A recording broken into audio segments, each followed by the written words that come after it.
L'idée de départ, c'est de pouvoir débloquer des sommes qui sont immobilisées. Vous savez que quand la participation, par exemple, ou les primes, quand on en a, on peut les bloquer pendant 5 ans, et du coup, quand on les récupère au bout de 5 ans, ils sont ce qu'on appelle défiscalisés. C'est-à-dire qu'on ne paye que les prélèvements sociaux dessus, mais on ne paye pas d'impôts dessus, et ça ne rentre pas dans les revenus. Là, le gouvernement a décidé, au vu des difficultés qu'ont beaucoup de foyers par rapport au prix des carburants, enfin à la hausse de tout, l'énergie, le coût de la vie, d'offrir cette possibilité de débloquer des avoirs qui étaient bloqués pour encore 2, 3, 4 années pour pouvoir faire face à des dépenses un petit peu compliquées en ce moment. Alors, ce qui est important, c'est que ces sommes-là, ça fait partie des sommes de ce qu'on appelle indisponibles. Ça veut dire quoi? Ça veut dire que si dans votre compte épargne entreprise, donc chez Esalia, vous avez, je vais prendre des exemples tout simples, hein, vous avez 10 000 euros de débloquables et 5 000 euros de bloqués. Si vous faites une demande de 10 000 euros, ces 10 000 euros seront obligatoirement ponctionnés sur les sommes disponibles. D'accord? Donc, c'est important dans votre choix de montant. Alors, comment ça se passe? Aujourd'hui, on a enfin les informations concernant le déblocage sur le compte Esalia Leroy Merlin. Pourquoi ça a pris du temps? Parce que comme nous étions une entreprise qui a déjà un contrat de participation, on était obligé de passer par un accord entreprise qui lui-même devait être validé par l'inspection du travail, revenir sur l'entreprise, et ce qui fait que ça a pris un peu plus de temps. Il y a des entreprises plus petites qui ont pu débloquer un petit peu avant. Le principe reste le même. Ça veut dire quoi? Ça veut dire que entre le 8, parce que c'est le 8 octobre que ça va pouvoir se déclencher, n'allez pas sur le site Esalia parce qu'il est en maintenance et puis il y a trop de demandes donc ça marche pas. Donc attendez le 8. Et à partir du 8 octobre et jusqu'au 31 décembre, vous pourrez faire une demande de déblocage anticipé à hauteur de 10 000 euros net. Quand je dis net, ça veut dire que ça ne tient pas compte des prélèvements sociaux qui sont dessus, c'est-à-dire CSG, RDS, grosso modo à peu près 10%. Donc, ce déblocage peut se faire sur les comptes Valadeo, Valprogrès, Arcantia, et ce avant le 1er janvier 2022, à hauteur de 10 000 euros sur une seule demande. Attention, vous ne pouvez pas faire 2 demandes de 5 000 euros par exemple. C'est une demande, plafonnée au maximum à 10 000 euros. Mais à partir du moment où vous en avez fait une, vous ne pourrez pas en refaire une autre. Donc, encore une fois, soyez vigilants sur le montant que vous allez demander. Donc, à partir du 8 octobre, vous pouvez faire ça sur le site Esalia, ou vous pouvez faire ça sur papier libre. Alors, je vous le recommande pas, parce qu'on a un site qui est plutôt pas mal fait, qui fonctionne assez bien. Alors, en ce moment, il y a un petit peu de difficulté si on veut les avoir au téléphone, parce que c'est un peu long, parce qu'ils croulent sous les demandes. Mais en général, les réponses qu'ils donnent sont de qualité, et on a beaucoup plus vite fait de faire la demande via le site Esalia. Pour information, il y a des frais de dossier qui sont à hauteur de 15 euros si vous faites votre demande sur Esalia directement. Si vous faites votre demande sur papier libre, à ce moment-là, vous devez avoir des frais de dossier qui vont s'élever à 20 euros. Bon. Quels sont... Alors sur Esalia, vous vous laissez guider, parce que là c'est assez intuitif, hein, donc vous allez avoir les informations qui vont vous être demandées au fur et à mesure. Si par contre vous décidez de le faire sur papier libre, vous devez donc préciser sur ce papier, là je le lis en même temps, le montant du déblocage souhaité dans la limite de 10 000 euros, les supports d'investissement à liquider en priorité, c'est-à-dire Valadeo, Valprogrès ou Arcantia. Pour un même support d'investissement, c'est-à-dire si vous avez que du Valadeo, c'est les sommes les plus anciennes qui vont être débloquées en premier. C'est pour ça que je vous disais, si vous avez du disponible, utilisez d'abord le disponible sans faire une demande spécifique, et vous ferez une demande spécifique si jamais le disponible est insuffisant. Vous devez donc préciser le support sur lequel vous voulez le débloquer. Si par contre, la somme que vous avez sur Esalia est inférieure à 10 000 euros, vous demandez ce que vous avez pas besoin de préciser l'origine des fonds. Parce que forcément, il est évident qu'ils vont tous être débloqués. Dans la pratique, est-ce qu'on a besoin d'un justificatif pour débloquer les fonds? Alors, la réponse est non. Aucun justificatif ne sera à fournir ni à l'employeur, ni à la Société Générale. Par contre, le principe de ce déblocage, c'est de pouvoir acheter un bien ou un service, ou une prestation de service. Ça veut dire que vous pouvez être éventuellement contrôlé, dans le cadre d'un contrôle fiscal, comme ça peut arriver à n'importe qui. Donc, toutes les sommes qui vont être utilisées et qui proviennent de ce déblocage, vous devez garder les factures pendant 3 ans. Ça, c'est le code des impôts. Donc, vous devez pouvoir justifier de l'utilisation de cette somme-là pendant 3 ans. Donc, surtout, gardez bien tout ce qu'il faut. Donc, les sommes qui sont débloquées en premier, comme je l'ai dit, ce sont les plus anciennes, en fait. C'est le premier arrivé qui est le premier à sortir. Au niveau de la taxe sur ce qui peut arriver, donc vous avez les frais de dossier, comme je vous l'ai indiqué, hein, c'est-à-dire 15 € si vous faites une demande via Esalia, 20 € si vous faites une demande sur papier libre. Il n'y a aucun impôt sur le revenu, c'est-à-dire ça ne rentre pas dans le cadre des revenus.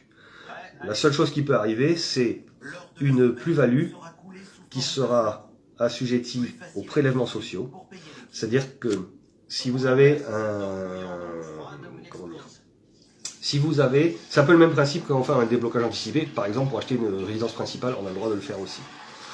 Quand vous avez une somme qui est mise, elle après est valorisée. Et sur cette valorisation, c'est-à-dire la plus-value, vous avez un prélèvement social, donc CSG, RDS, au même titre que le capital.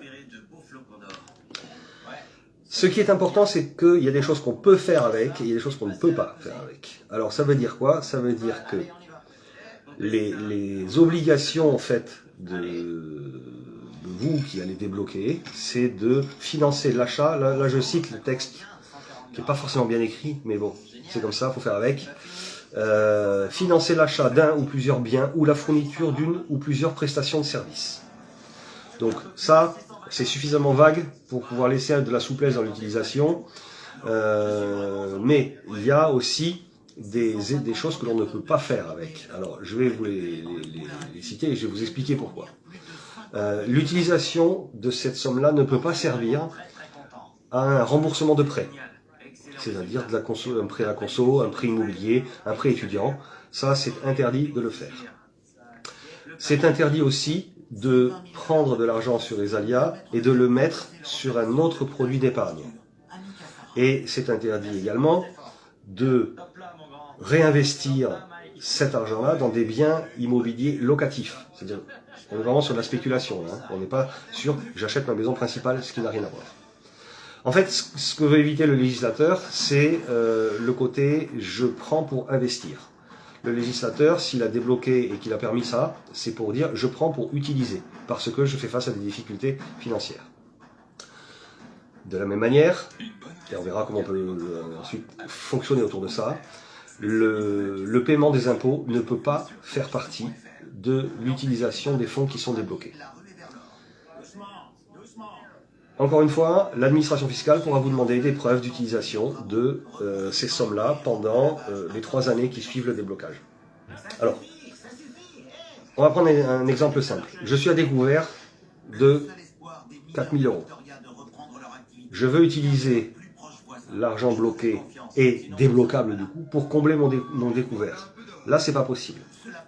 Par contre, si j'utilise les 4 000 € pour combler mon découvert et que du coup mon compte se remet à zéro et que ça me permet de payer une facture de réparation de voiture, l'achat d'un vélo ou d'un véhicule, ben à ce moment-là vous gardez la facture de l'achat du vélo ou du véhicule ou de la réparation ou du bien que vous avez acheté qui lui pourra attester que vous avez utilisé cette somme-là afin de vous procurer soit un bien, soit un service. Il y a aussi une chose, une chose qui est importante, c'est que dans les cas de déblocage anticipé, hors cette fameuse mesure Macron, il y avait des cas de déblocage anticipé légaux. Ça pouvait être la naissance d'un 3e enfant, ça pouvait être un divorce, ça pouvait être l'acquisition d'une résidence principale. Donc, si vous êtes dans ce cas-là, que vous avez déjà débloqué du non débloquable, vous êtes encore éligible au déblocage Macron, parce qu'on est sur deux cas de figure complètement différents. J'achète une maison, donc je débloque de l'indisponible, c'est des cas légaux de déblocage. Là, on est sur un coup de pouce, donc ce sont deux choses qui peuvent être mises côte à côte. Par contre, attention, vous ne pouvez pas utiliser l'argent que vous allez débloquer dans le cadre du processus Macron pour acheter un appartement locatif, par exemple. Donc, c'est important de bien clarifier ça, c'est-à-dire on a, grosso modo, jusqu'au 31 décembre, on a trois possibilités. La première, je vais débloquer ce qui est débloquable. Jusque-là, c'est assez vite fait, il n'y a pas de souci, c'est pas compliqué à faire. Deuxième cas de figure, je vais débloquer beaucoup plus, si je les ai, que 10 000 € parce que je vais acheter une résidence principale, ou je suis en situation de surendettement, enfin les cas légaux que vous retrouvez sur le site Esalia sans aucun problème.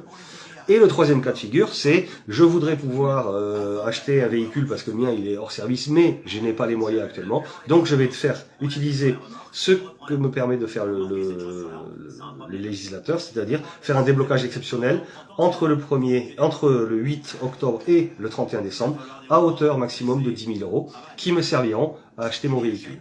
Et à ce moment-là, je garde la facture parce que je peux être contrôlé par rapport à l'utilisation qui en est faite et par rapport au garde-fou que je vous ai donné qui limite, et on peut le comprendre, on veut éviter la spéculation, donc ça va limiter l'utilisation de ces fonds-là. Ces fonds-là sont vraiment destinés à acheter un bien, un service, mais pas à faire de la spéculation.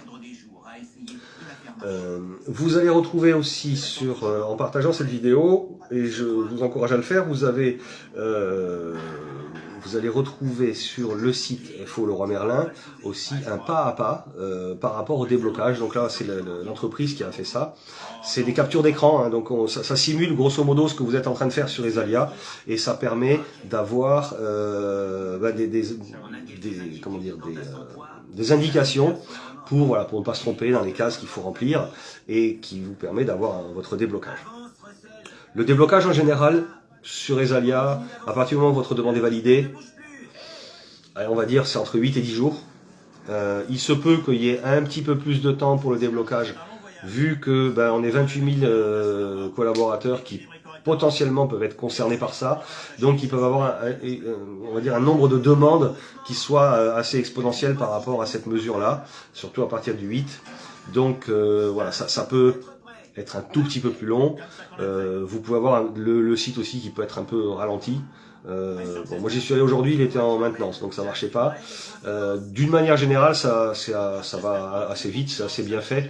Donc il n'y a pas de raison que vous ayez trop de difficultés par rapport à ça. Donc encore une fois, vous avez sur le site ce fameux pas à pas, vous avez un résumé de ce que je viens de vous dire par rapport à ce que je peux faire, pas faire, comment, pourquoi. Et donc voilà, et puis, si jamais vous avez des soucis, vous avez les représentants des porteurs de parts dans vos magasins, vous avez aussi vos délégués syndicaux et vos responsables syndicaux qui se feront un plaisir de vous renseigner dans la mesure de leurs possibilités. Voilà.